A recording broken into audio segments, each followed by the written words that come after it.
کسی زمانے میں ایک بادشاہ تھا۔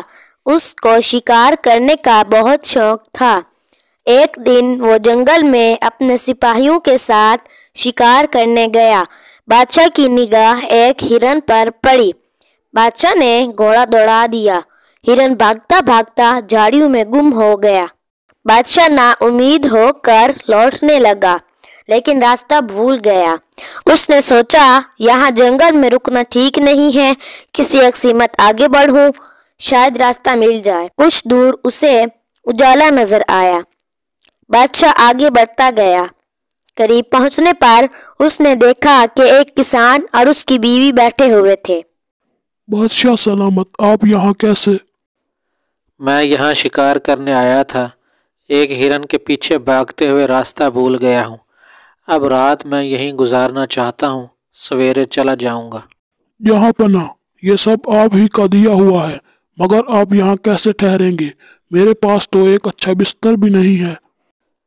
اگر میں کسان ہوتا تو کیا شاہی محل ہی کے ملائم بستروں پر سوتا؟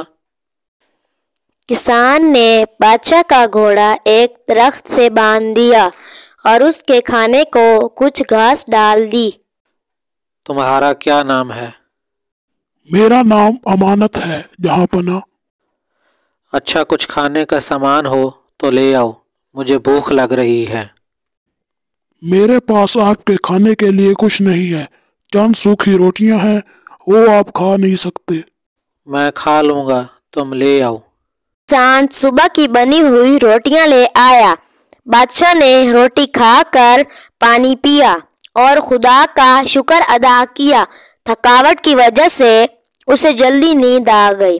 صبح جانے کی تیاری کرتا ہوا بادشاہ کسان سے بولا، امانت، جب تم کبھی محل کی طرف آؤ تو مجھ سے ضرور ملنا۔ اب راستہ بتا دو، میں جانا چاہتا ہوں۔ امانت جب بادشاہ کو راستہ دکھا کر لوٹا تو اس نے بیوی کے ہاتھ میں سونے کی زنجیر دیکھی۔ جس جگہ بادشاہ سلامت سوئے ہوئے تھے وہاں یہ زنجیر پڑی تھی۔ یہ زنجیر مجھے دو، جلدی سے 2-4 روٹیاں بنا دو، میں ابھی شاہی محل جانا چاہتا ہوں۔ کیوں آئی ہوئی دولت کو ٹھکراتے ہو؟ ہم نے کوئی چوری تھوڑی کی ہے۔ اپنی زبان کو لگام دو، یہ زنجیر نہ تیری محنت کی کمائی ہے نہ میری کمائی ہے، یہ بادشاہ کی ہے، میں اسے ضرور واپس کرنے جاؤں گا۔ اب مزید کچھ بولنے کی ضرورت نہیں، چپ چاپ روٹیاں بنا دو۔ اسی دن شام تک امانت شاہی محل پہنچ گیا۔ پہرے دار نے اسے صدر دروازے پر ہی روک لیا۔ مجھے اندر جانے دو، میں نے بادشاہ سلامت سے ملنا ہے۔ رک جاؤ، تم اندر نہیں جا سکتے۔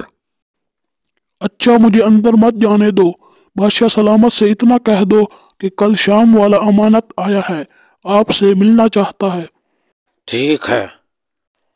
پہرے دار نے اندر خبر بھجوا دی۔ فوراً امانت کو اندر بلوا لیا گیا۔ حضور، یہ سونے کی زنجیر آپ ہمارے گھر بھول آئے تھے۔ میں تمہاری دیانتداری سے خوش ہوا ہوں، یہ زنجیر میں نے جان بوجھ کر چھوڑی تھی۔ وہ کیوں بادشاہ سلامت؟ میں تمہاری ایمانداری کا امتحان لینا چاہتا تھا۔ تم کامیاب ہو گئے ہو۔ شاہی محل میں ایک خزانچی کی ضرورت ہے، میں تمہیں اس عہدے پر رکھنا چاہتا ہوں، کیا تمہیں منظور ہے؟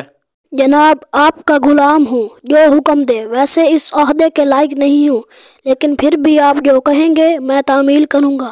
دوسرے دن امانت نے خزانچی کا عہدہ سنبھال لیا۔ کسی نے سچ کہا ہے کہ ایمانداری کا پھل میٹھا ہوتا ہے۔